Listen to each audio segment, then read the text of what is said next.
Forest photography is one of those subjects. It's hard to do because a lot of the time what you get is quite abstract. But I've come to this location, which I've pretty much just stumbled upon, and I wanted to show you a couple of things, because forest photography can be really hard, but sometimes it can be quite straightforward. The thing of it here is that, firstly, I've got an opening over here, as you can see, which is giving light. Now, it's important that I've got light, because if everything's just enclosed, there's no direction to it. So I have a light source, so I can actually see where the sun is coming through the clouds up there. That means whatever I choose as a subject is going to have at least some light on it. The other advantage I've got is that light's coming from the side. And side light gives us some shape, gives us some dimension. If we had backlight, which would be in front of us, that could work too.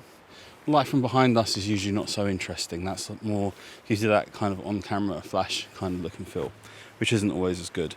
I think for me, one of the things that's going to really make this shot is that there's also somewhere for the eye to go afterwards. It gives you that extra layer. If you can have a scene of these trees like this, with this one bowing over and this twisted one, but then you can also then have somewhere for the eye to go afterwards, then you have much more depth to the image and you've got much more potential. So I'll try and show you what I mean. And this is where your composition becomes really important, because you can see here that I've got this branch in the foreground which is pulling this tree down, but then I've got this row of arcing trees, as if it was like some sort of escape route for that one trying to get away and it's been caught. But you've got this down there, and there's a little bit of a light source down at the end as well, which is kind of coming through, and then it's framed by this tree, gives you kind of like a visual stop, and then you've got this tree trunk here, so it frames it all together, and my light is coming in from this side over here, so it's giving us something. That's going to work, I think, quite well. The other potential shot I've got is moving over to the right here, but we still have somewhere to go down here, but we've lost some of those other compositional elements. So I'm not sure that that works so well. The other thing we could do is just get a more zoomed in shot just of this tree and this branch. So we'll have to see. So I'm hoping that that will work out. So let's get the camera set up and try and take these photos now.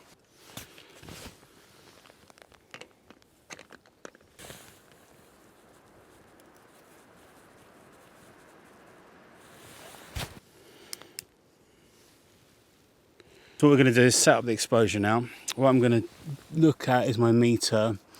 Knowing the way this camera works, it will probably meter to make me too bright, because there's a lot of shadow areas here and not that many highlights. So I'm going to underexpose according to the meter slightly, and I'm going to try, let's go for 1/5 of a second. I think we'll give that a go and see how that is. Everything had been absolutely still until this moment when I want to take the picture. And now I've got movement. So movement with forest photos is, you know, the leaves moving in the wind. That's something you have to really be careful of as soon as you're doing slightly longer exposures. Once you go over about 1/20 of a second, you have to start taking that into consideration. So you might need to use longer shutter speeds and bump up your ISO in order to get there. I'm just going to wait a moment. I think this is just like a series of few little gusts coming through, and then I'm going to take the photo. So I'm on a 10-second timer. It doesn't have shorter than that, so I'm just going to wait for it to take the picture now. So this is what I've got for 1/10 of a second. I have some blinking highlights at the top there.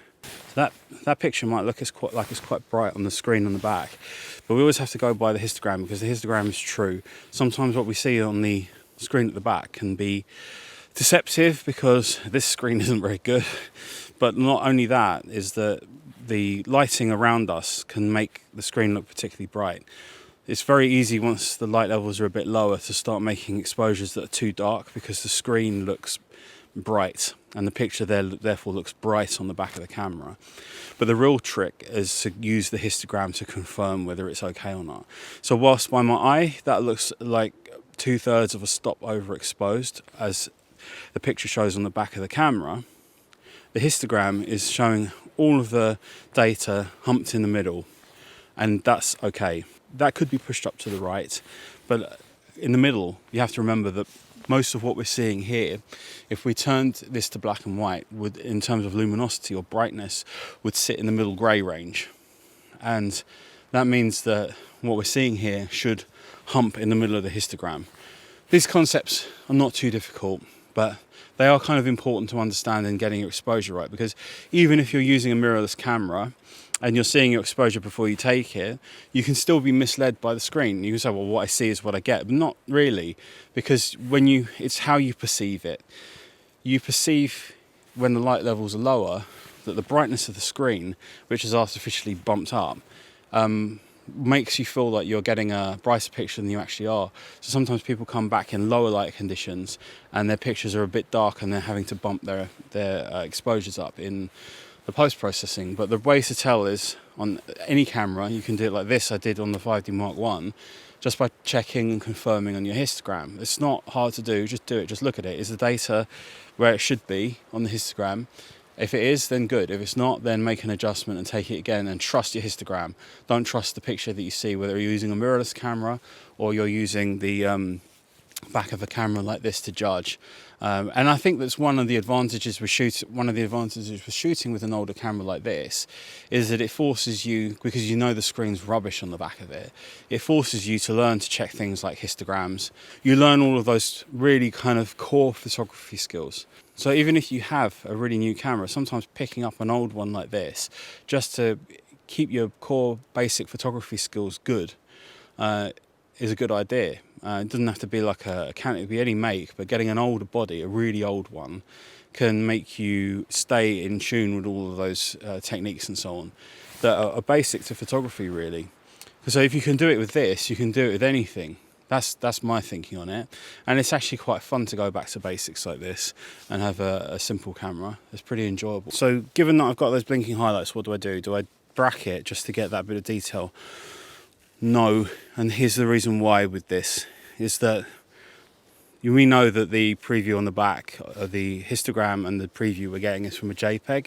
Whilst it is set to neutral, it's still a JPEG file, so there'll be more latitude in the raw file. But how can I tell that I'm going to be able to recover that? Well, I know because it's a very cloudy day. There is some light coming through just about where the sun is, but all of the cloud that's in the direction that I'm shooting, that's behind those trees, is a grey to light grey. And I know because of that it's not going to be a problem. That's in the raw file, that information is there, and it was only just a small area of it that was blinking as well. So the JPEG is blinking, but the raw file I'm sure will be fine. I think because of the quality of the light that we've got coming in here from the side, we're going to have some shadow areas, but I want them to stay as shadows, because that side lighting is going to give me that shape. It's going to give me all of that dimension.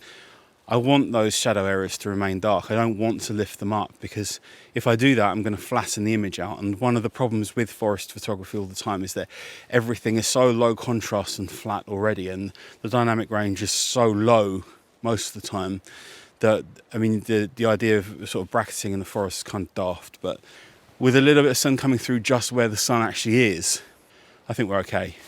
I'm not worried about that. I think it's going to work out just fine. I really kind of like this picture. I've got a good feeling about it at the moment. I think that this is going to work out quite nicely. I just love that there's so many compositional elements to it, that there's so much going on, but at the same time it's actually very simple to understand and follow. And I think that one of those terms, you know, having simple composition, a simple idea, that can get lost sometimes in thinking that there's nothing in the picture. That's not the same thing. Having a simple composition means that the composition is easy to understand, it's easy for your eye to follow. It doesn't mean that there's nothing in the picture. You know, a simple composition doesn't mean it's just a stick on the floor or something.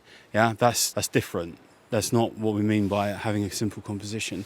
To me, this is compositionally simple. It's easy to understand. It's easy for the eye to follow. I think anyone who didn't know about photography could read this composition, look into it, and start making up a story in their mind, or having spend some time looking at the picture. And that's what a simple composition is. It's one that's easy to understand.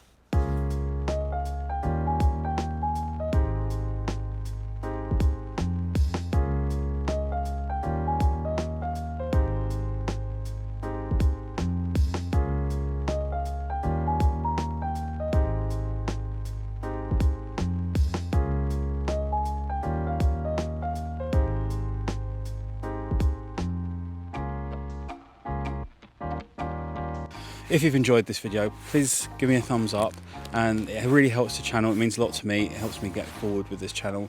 Subscribe if you're new, if you want to, and I hope to see you again in the next video. Take care of yourselves. Bye bye.